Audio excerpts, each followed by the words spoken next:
Okay, here we go.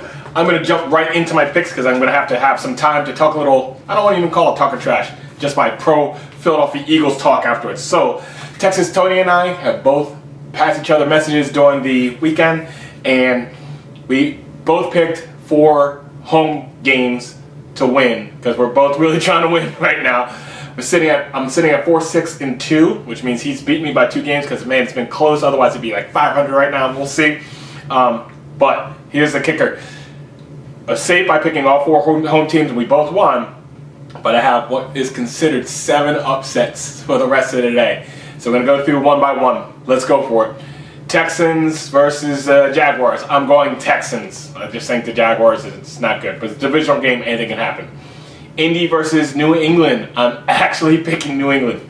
I'm telling you right now, like, a lot of my games is going to be affected by weather. And so I'm going to pick more times than not the cold weather team to win. Because I just don't think, like, for instance, a dome team going to the Northeast where we're having all this snow and all this craziness. I just don't see it. I see New England just being very comfortable at home. All right, the LA Chargers versus Atlanta. I'm actually picking the Chargers. Seattle versus the Jets. Normally, I would pick the Jets because, you know, Aaron Rodgers playing out in the snow or out in the cold or whatever, but I just don't like his vibe all year, so I'm actually picking Seattle for this one. Tennessee versus Washington. This might be a little bit of a hard pick, but at the same time, I actually do believe Tennessee is going to win this game. If you look at the last, I want to say, like 5 games, Washington or so, they've played horribly. If they lose, if they don't get that Hail Mary against Chicago, they're in a way different spot too. And the NFC is going to get very interesting for that last playoff spot. So I actually have Tennessee upsetting the Commanders today. Pittsburgh at Cincinnati. I think Cincinnati is going to win this game. I'm picking Cincinnati to win this game. Pittsburgh is a good team. It's a divisional game. Cincinnati needs this. The AFC picture is shaping up in such a way that like a 500 team might make the playoffs, and then somebody doesn't want to play like Cincinnati or so if they turn it on the wrong time. So I think Pittsburgh loses today. I have Cincinnati for this. Arizona versus Minnesota. Minnesota is a good team. I am not saying they're not a good team, but I think Arizona is a streaky team, and the NFC picture is picking up. The NFC West picture is just you can be 500 and be way in the middle of the hunt for winning the division. So I see Arizona going in and upsetting Minnesota today. Los Angeles Rams over New Orleans. I just have the Rams on that. Tampa Bay versus Carolina. I have Tampa Bay, even though I think there's a potential Carolina's starting to warm up a little bit. But Tampa Bay, they're the team I just don't want to play. As an Eagles, like, I'm not afraid of any team in the NFC actually except for the Bucs. It sounds weird to say that because everybody's like, what about Detroit? I'm telling you my opinion, whatever. Tampa Bay is the one team that they just have our number. I don't want to see them in the playoffs, but I do believe they're going to win today. Philly versus Baltimore, you know what I'm going to pick. I'm never picking against my birds. For many reasons, I'm going to just talk afterwards, so I'm picking Philly for obvious reasons. San Fran at Buffalo. Buffalo, if you look at the weather forecast and what's going on at Orchard Park, that place is ridiculous. I do not think there's any way San Fran's winning that game in Buffalo with the feet of snow that they have out there. And then my last game, Cleveland versus Denver. First, I'm actually picking Cleveland. Part of it, that's my son's pick because it's just a fun name. But Jameis Winston is he's an odd, funny person that I just enjoy, like, watching his press conferences. Whatever, the guy he's building momentum. He's just a good-hearted person that I think he's just going to pick up steam. I don't think Cleveland's making the playoffs or anything, and I do want to try to trust Denver, but, man, Jameis Winston's just having fun, and I love it. I love seeing this, so I think he's going to just ride that, and he's at least going to win this week. So I have Cleveland beating Denver. Now, going back to it, all right, got my picks out of the way. If you saw Tony's video, now he posted on TikTok, but then I think they muted him because of the music that he used. But, man, if you're Facebook friends of mine, then he posted, he came through on his bet, real good time. His wife did a really awesome job of doing all the editing for it, and then he used End of the Road, Boyz II Men. So yes, he used a Philly group to make good on his bet. Tony, that was awesome. That's a big shout out to you. Regardless of what happens to this season, you just prove more and more every single week why I love you so much. Even though you're from stinking Dallas, that's the one thing that you just, but man, You're awesome. You're just absolutely awesome. Going back to my Philly game, I'm going to end it like this, talking about my Philly.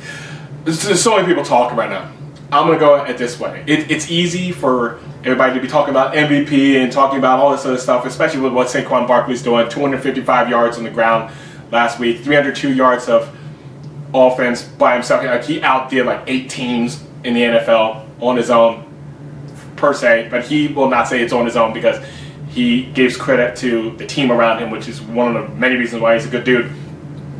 And I'm not here to just go ape nuts on all these people. Everybody can have their own opinion.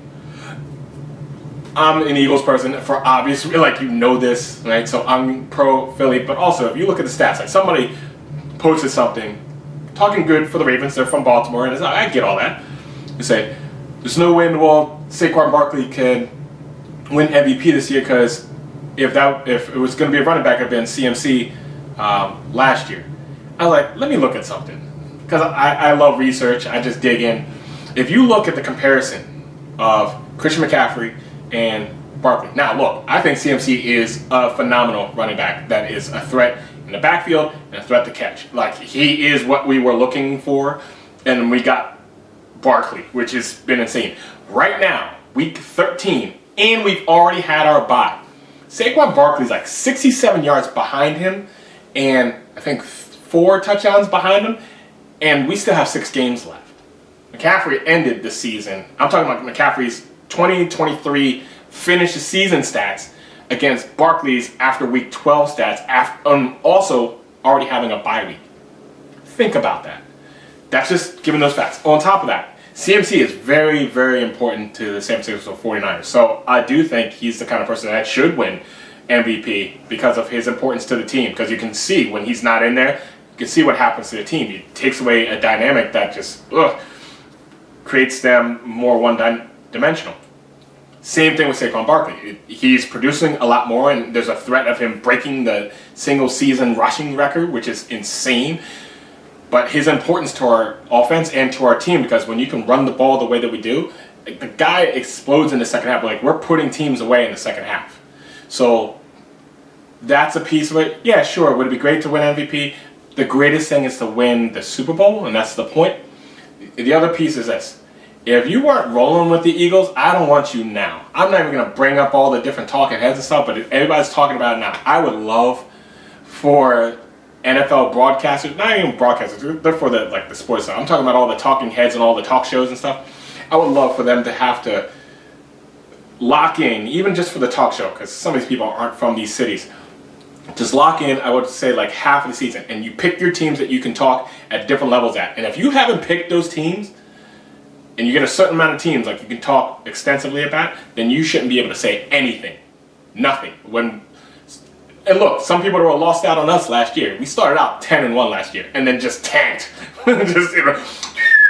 So if you would have picked the Eagles last year to talk highly about, by the end of the season, you should just be like, man, I picked them. It's almost like the stock market. I would love that part. That would get me re-engaged. Otherwise, I don't listen to any of those guys, because you know what? They just jump from one team to the other and say, oh, now this is a team. Oh, now this team. I'm done.